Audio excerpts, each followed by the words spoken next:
Hi, I'm Steve Gribby. I've been working at Teleste for over 10 years now, and recently we was asked to help solve a problem with one of our big customers. He's having lots of issues with connectors in the field being changed on a regular basis and wanted to understand the reason why. So we looked into the problem and came up with one of the issues is human error and how you present cables and make them off. The other issue was loose connectors.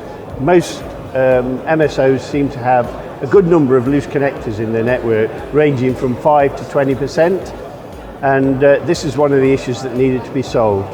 The other issue came around creep, where the different materials in a connector expand and contract at different rates. This actually creates a problem in the connector whereby it crushes the outer jacket of the cable. When the outer jacket becomes crushed, you get an effect of an air gap created, which allows moisture and water to get into the cable. We believe we've solved these problems by adding a silicone insert inside of it, and we'd be glad to show you more if you ever need to.